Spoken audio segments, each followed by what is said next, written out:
హే friends, దీనికి ఏడవాలో నవ్వాలో బాధపడాలో లేదో అనేటటువంటిది డీటెయిల్గా నేనైతే మీకు చెప్తా. నిజంగా ఇది షాకింగ్ అప్డేటే అండ్ సర్ప్రైజింగ్ కాదు. గంట క్రితమే మన సందీప్ రెడ్డి వంగ చెప్పిండు, స్టేజ్ అండ్ గైస్ లైక్ 90 minutesలో మీరు ఊహించినటువంటి ఒక అప్డేట్ వస్తుంది అని చెప్పిండు. మరి ఎంత సడన్గా ఈ అప్డేట్ ఎందుకు ఇచ్చిండు అనేటటువంటిది నాకే తెలియట్లా. ఏదో అప్డేట్ అంటే ఏమన్నా మళ్ళీ రిలీజ్ డేట్ ఏమన్నా పోస్ట్పోన్ అయిందేమో. March 5th అన్నాడు కదా, March 5th కాక ఇంకేమన్నా ముందుకు వెళ్ళిపోయిందేమో అని చెప్పి నేనైతే అనుకున్నా. కానీ కట్ చేస్తే స్పిరిట్ నుండి విలన్ లుక్ని అయితే రిలీజ్ చేసిండు. ప్రభాస్ అన్న లుక్ని అర్ధరాత్రి రిలీజ్ చేసిండు. ఇది చూసుకున్నట్లయితే విలన్ లుక్ని ఈ విధంగా ఇప్పుడు డే టైంలో రిలీజ్ చేసిండు. అంటే అర్ధరాత్రి ఏందో మరి ఏమనుకున్నా ఆయన అనేటటువంటిది నాకు తెలియదు. దీనివల్ల నాకు బాధ అనిపించింది, ఆనందం కూడా అనిపించింది. మ్యాటర్ ఏంటంటే మన మా డాంగ్ సియోక్ ఆయన ఈ సినిమాలో నటిస్తాడు అని, ఆయన ఈ సినిమాలో విలన్ క్యారెక్టర్ చేస్తుండు అని చెప్పి మనమందరం ఫిక్స్ అయి కూర్చున్నాం. మ్యాక్సిమం మధ్యలో నేను చెప్పా కూడా, ఇది ఏదైతే ఉందో ఇది ఫొకారు, ఇది ఏదైతే ఉందో రూమర్, ఇది ఏదైతే ఉందో ఒక మిత్, అంతే. అది జరిగేటటువంటి పని కాదు. ఆయన కొరియా నుండి వచ్చి ఇక్కడ నటిస్తున్నాం అని చెప్పి ఒకసారి చెప్పా, ఇంకో చోట ఏమో నటించేటటువంటి అవకాశాలు ఉన్నాయేమో అని చెప్పి కూడా ఎక్స్ప్లెయిన్ చేశాను అనమాట. దానికి సందీప్ రెడ్డి వంగ కూడా క్లారిటీ ఇచ్చిండు, అవన్నీ రూమర్స్ అన్నీ. మొన్న ఈ మధ్యన మళ్ళీ ఏదో ఆయన ఈవెంట్కి వెళ్ళినప్పుడు మాడాంగ్ సియోక్ అంటే ఇస్తా అన్నీ ఇస్తా, అయితే అన్నీ అయితే అని మళ్ళీ చెప్పేసరికి ఫిక్స్. అర్రే మాడాంగ్ సియోక్ ఖచ్చితంగా నటిస్తానేమో సినిమాలో అని చెప్పి ఫిక్స్ అయినా మనం. కానీ కట్ చేస్తే ఈరోజు అయితే ఆయన నటించట్లేదు అనేటటువంటిది మనకైతే ఒక క్లారిటీ ఇవ్వడానికి విలన్ లుక్ను అయితే రిలీజ్ చేసిండు. ఇది మరి ఎలా అనిపించింది అనేటటువంటిది మీరే చెప్పండి. మొట్టమొదట మనం ఎందుకు మాడాంగ్ సియోక్ విలన్ కాదు అంటున్నా అంటే, March 1 రేపుగాకి ఎల్లుండే మాడాంగ్ సియోక్ బర్త్డే. సైక్ ఆయన సినిమాలో నటిస్తాను అనేటటువంటి కన్ఫర్మ్ అయితే ఆయన ఫస్ట్ లుక్ రిలీజ్ చేస్తారు, ఆయనే మెయిన్ విలన్ అని చెప్పి మనం అనుకునేది. కానీ ఇవాళ అయితే ఈ విధంగా వివేక్ లుక్ అయితే రిలీజ్ చేసిండు. చూడండి ఒకసారి, చూస్తున్నారు కదా, ఇది అనమాట స్పిరిట్లో విలన్, తనే మెయిన్ విలన్ అని చెప్పి తన యొక్క క్యారెక్టర్ చూస్తే మనకైతే క్లారిటీ వచ్చేస్తుంది, దాంట్లో డౌటే లేదు. సో ఈ విలన్ లుక్ ఎలా అనిపించింది అనేటటువంటిది చెప్తా. ఫస్ట్ అయితే ముందు ఈ యాక్టర్ ఎవరు, కింద ఉన్నటువంటి ఈ అమ్మాయి ఎవరు అనేటటువంటిది డెప్త్ మాట్లాడేటటువంటి ప్రయత్నం చేద్దాం. ముందు కింద ఉన్నటువంటి ఈ అమ్మాయి గురించి మాట్లాడుకుందాం. ఈ అమ్మాయి ఎవరు అని చెప్పి గ్రాక్ని అడిగాను నేను. గ్రాక్ చూడండి ఏమైనా ఆన్సర్ ఇచ్చిందో, తిత్తి డిమ్రీ అంట. అరే అమ్మ గ్రాక్ గడ్దా ఆయనేమో అని చెప్పి నాకైతే అనిపించింది. ఆ తిత్తి డిమ్రీ అట్టయిద్ది. ఈ అమ్మాయి నాకు తెలిసి ఎవరో బాలీవుడ్ అమ్మాయి అనుకుంటా, మన విలన్ గాడి పెళ్ళం అని చెప్పి మన మీద అనుకోవచ్చు, దాంట్లో డౌటే లేదు. అండ్ ఈ వివేక్ ఎవరు, ఈ లుక్లో చూస్తే మాకు అర్థం కావట్లే అని చెప్పి కన్ఫ్యూజ్ అయ్యమాకండి. మనందరికీ తెలిసినటువంటి యాక్టరే వినయ్ విదయ రామ్ ఉంది కదా, దాంట్లో విలన్ క్యారెక్టర్ చేసిన అది గుర్తొచ్చిందా? వినయ్ విదయ రాములో మామూలుగా ఉండదు తన విలనిజం, ఆ క్యారెక్టర్. అండ్ మన క్రిష్ 3 సినిమాలో కాళ్ళు చేతులు పనిచేయవు, ఓన్లీ 2 ఏళ్ళు నోరే పని చేస్తుంది. ఎన్ని మ్యాజిక్ చేస్తారో లాస్ట్లో అన్ని పని చేస్తాయి అనమాట. క్రిష్కి మనోడికి పెద్ద యుద్ధం అయింది ఆయన అనమాట. అండ్ తెలుగులో కూడా చాలా సినిమాలు తీసిండు, పెద్ద యాక్టర్ కూడా. కాకపోతే బాలీవుడ్ వాళ్ళు చేసినటువంటి రాజకీయాల వల్ల తను అట్టడుగున మిగిలిపోయిండు అనేటటువంటిది 100% వాస్తవం. అసలు ఈయనకి, ఐశ్వర్యకి, సల్మాన్ ఖాన్కి మామూలు పంచాయతీ కాదు అది. దాని గురించి ఇంకో వీడియోలో మాట్లాడేటటువంటి ప్రయత్నం చేస్తా. ముందైతే నాకు ఎలా అనిపించింది ఈ లుక్, మరి మన ప్రభాస్ పక్కన సెట్ అవుతారా లేడా అనేటటువంటిది డీటెయిల్గా మాట్లాడాలనంటే ఫ్రెండ్స్ ఒకటి చెప్తా, నాకు గుర్తుపెట్టుకోండి. సందీప్ రెడ్డి వంగ అయితే ఒక ఉద్యమం చేయడం అయితే మొదలుపెట్టిండు. అది ఎలాంటి ఉద్యమం అంటే, అట్టడుగున మిగిలిపోయినటువంటి బాలీవుడ్ యాక్టర్స్కి, షెల్వుడ్ అయిపోయినటువంటి బాలీవుడ్ యాక్టర్స్కి, పతనం అయిపోయినటువంటి బాలీవుడ్ యాక్టర్లందరికీ కూడా లైఫ్ ఇద్దామని చెప్పి సందీప్ రెడ్డి వంగ డిసైడ్ అని చెప్పి నాకైతే అనిపిస్తుంది అనమాట. యానిమల్లో ఉన్నటువంటి విలన్ గుర్తుండు కదా డియోల్, తను కూడా ఆల్మోస్ట్ అయిపోయింది, తన కెరియర్ అయితే ఫినిష్ అయిపోయింది. తను తీసినటువంటి సినిమాలు ఫ్లాపే, తను ప్రొడ్యూసింగ్ కూడా చేసిండు, అది లాసే. సో తన వైఫ్ అంట తనలంట ఒక 2 years పోషించిందంట. ఆ టైంలో తన కొడుకు కూడా ఇంత పెద్ద హీరో అని తెలియదు, ఇంత పెద్ద యాక్టర్ అని తెలియదు. అండ్ తను అసలు బయటికి రావడానికి కూడా సిగ్గుపడేదంట.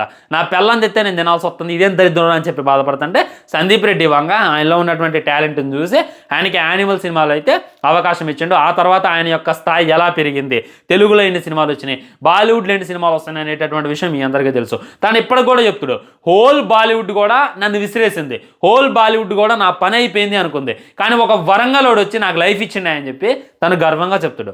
అది యానిమల్లో ఉన్నటువంటి డియోల్కి అంత పెద్ద ఇది ఇచ్చింది అనమాట. కాకపోతే ఆయన తర్వాత ఆయన కొన్ని లత్కోర్ సినిమాలు తీసి ఆయన కెరియర్ కొలాబ్ చేసుకునేటటువంటి చేస్తుందో, కానీ గట్న అయితే దాంట్లో డౌట్ లేదు.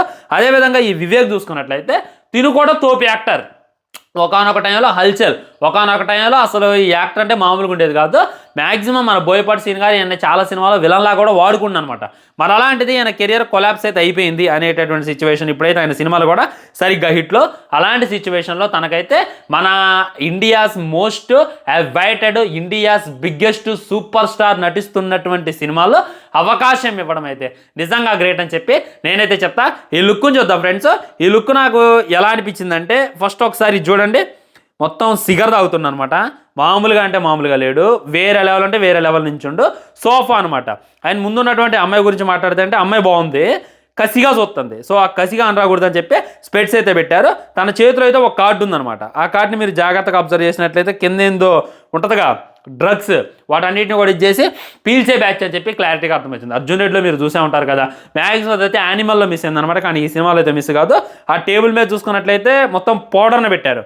ఆ పౌడర్ని ఒక దగ్గర చేసి ముక్కుల్లో పెట్టి పీల్చేటటువంటి బ్యాచ్ అని చెప్పి క్లారిటీగా అర్థమవుతుంది. తన కోసం సిద్ధమవుతుంది. ఆడు పెళ్ళం అని చెప్పుకోవడం కన్నా లైక్ వాడు కీప్ అని చెప్పి మనమైతే చెప్పుకోవచ్చు అనమాట. పిల్లని ఎలా ఉండు అనేటటువంటిది ఒక్క మొక్కలో చెప్పాలి అని అంటే మామూలుగా లేడు భయ్య. వేరే లెవెల్ అంటే వేరే లెవెల్ ఉన్నాడు. అది చూడండి, మస్తు కామందని అని చెప్పి క్లారిటీగా అర్థమవుతుంది. లైక్ సందీప్ రెడ్డి వంగ సినిమాలో విలన్స్ అందరూ, మిగిలిన యాక్టర్స్ అందరూ కూడా ఈ విధమైనటువంటి డ్రెస్ అయితే ధరిస్తారు. ఏంటంటే ఇప్పడానికి ఈజీగా ఉంటుంది. విలన్లు అంటే మనుషులను చంపడమే కాదు, మేము కూడా ఫినిష్ చేస్తూ ఉంటారు. సో ఇప్పడానికి ఈజీగా ఉంటుంది అని చెప్పి ఈ విధమైనటువంటి వేస్తాడు. అండ్ తల్వార్ చూడండి, మామూలుగా లేదు, కటానా అనమాట. ఇది కటానా కత్తి పట్టుకొని సోఫా మీద అలా స్టైల్గా నించుండు. వేరే లెవెల్ అంటే వేరే లెవెల్ ఉన్నాడు. కింద పాయింట్ లేదు, జాగ్రత్తగా అబ్జర్వ్ చేయండి. ఓన్లీ ఆ సూట్ లాంటిది అయితే తనైతే వేసుకోండు, కింద పాయింట్ లేదు. సో మోస్ట్ కామాంధుడు అని చెప్పి ఈ లుక్ చూస్తే క్లారిటీగా అర్థమవుతుంది. మరి మన ప్రభాస్ అన్న పక్కన సరిపోతాడా అని అంటే, ప్రభాస్ అన్న ఎలా ఉండవు ఒకసారి మీరు చూడండి. మామూలుగా ఉండా, ఆ వెనక నుండి లుక్ చూస్తే మనకైతే ఉత్సపడ్డది. ఆ బాడీ అన్నది ఆయన గట్టిగా ఉంటాడు అనమాట. మరి ఆయన ముందు ఆయన ఎలా ఉంటాడు అనేటటువంటిది తెలుసుకోవాలి అని అంటే మట్టికి ఖచ్చితంగా ఒక గ్లిమ్స్ వచ్చినా దాకైనా, ఒక టీజర్ వచ్చిన దాకైనా సరే మనమైతే వెయిట్ చేయాలి. దాంట్లో డౌటే లేదు. ఏనైతే ఎక్కడా ఫెయిల్ కాల. నేను మళ్ళీ చెప్తున్నా, క్రిష్ 3లో విలనిజం పీక్స్ ఉంటుంది. ఎలా ఉంటుంది తెలుసా, అసలు ఆల్మోస్ట్ కొన్ని సీన్లలో అయితే హృతిక్ రోషన్ని కూడా డామినేట్ చేస్తాడు, అలా యాక్ట్ చేస్తాడు. వేరే లెవెల్ యాక్టింగ్ ఉంటుంది. ఫస్ట్ హాఫ్ అంతా కూడా అసలు కథలు నడవలేడు, ఓన్లీ 2 ఏళ్ళు ఊపుతాడు, అప్పుడప్పుడు మాట్లాడతాడు, తక్కువ మాట్లాడతాడు. అలాంటిది విలనిజం పీక్స్. అసలు క్లైమాక్స్లో వీడు 2 వేలు ఊపుతుంటేనే ఈ కాల్ అనేటటువంటి వ్యక్తి ఇన్ని విధ్వంసాలు సృష్టిస్తానంటే, లేస్తే క్రిష్ గాడి పరిస్థితి ఏందిరా అని చెప్పి మనగా అనిపిస్తుంది. ఆ రేంజ్లో ఇది చేస్తే నిజంగానే లేపి నించోబెట్టే వాళ్ళిద్దరి మధ్య జరిగేటటువంటి ఫైట్ అయితే నేను అసలుకే మర్చిపోను. ఇంకా అలాంటిది ఈ విలన్ మన ప్రభాస్ అన్న ముందు ఎలా ఉంటాడు అనేటటువంటి మనమైతే వేచి చూడాలి. ఖచ్చితంగా విలన్కి అగ్రస్థాయి ఉంటుంది. ఫస్ట్ విలన్ని హైలైట్ చేసి చూపిస్తారు సందీప్ రెడ్డి వంగ. విలన్ని ఎంత లేపాలో అంత లేపి హీరో ముందు పడేస్తాడు. సో మరి బక్కగా ఉన్నాడు, బాడీ లేదు. మనం మాడాంగ్ సియోకి ఎక్స్పెక్ట్ చేశాం కదా బ్రో, మాడాంగ్ సియోకి నటించట్లేదు కదా బ్రో అని చెప్పి ఎవరు డిసప్పాయింట్ కామాకండి. తను కూడా మ్యాక్సిమం న్యాయం చేస్తారు అని చెప్పి నాకైతే అనిపించింది అనమాట. Anyway, thank you for this surprise. Sandeep Reddy Vanga గారు ఇప్పట్లో రిలీజ్ చేయారు అనుకున్నా మంచిగా సర్ప్రైజ్ ఇస్తాడు. ఎవరైనా యాక్టర్ జాయిన్ కాగానే వాళ్ళతో షూటింగ్ ఫినిష్ చేస్తాడు, వాళ్ళకి సంబంధించినటువంటి లుక్స్ కూడా చకా రిలీజ్ చేస్తాడు. సినిమాను కూడా తొందరగా కంప్లీట్ చేయాలి అని చెప్పి చాలా కసిగా పనిచేస్తాడు సందీప్ రెడ్డి వంగ అని చెప్పి నాకైతే అనిపించింది. సో మీకు ఏ విధంగా అనిపించింది ఈ లుక్ అనేటటువంటి డెఫినెట్లీ కింద కామెంట్ చేయండి. మాడాంగ్ సియోకుండా లేడా అదొకటి కన్ఫర్మ్ చేసి చెప్పు బ్రో అని అంటే అప్పుడే చెప్పలేం భయ్యా. మ్యాక్సిమం కొద్దిగా అయితే వెయిట్ చేయండి. లైక్ March 1 దాకా అయితే వెయిట్ చేయండి. March 1 సాయంత్రం 12 దాకా వెయిట్ చేయండి. అక్కడ మాడాంగ్ సియోక్స్ దగ్గర నుండి ఏ విధమైనటువంటి అప్డేట్, ఏ విధమైనటువంటి లుక్ లేకపోతే 100% మనం ఫిక్స్ అవ్వచ్చు మాడాంగ్ సియోకు స్పిరిట్ సినిమాలో లేడు అని. ఓకేనా? ఉంటా మరి. ఛానల్ని సబ్స్క్రైబ్ చేసుకొని వీడియో లైక్ చేయండి, వినతి గారు షేర్ చేయండి. తర్వాత ఇంకో మంచి వీడియోతో మళ్ళీ కలుద్దాం. బాయ్ బాయ్, నమస్కారం.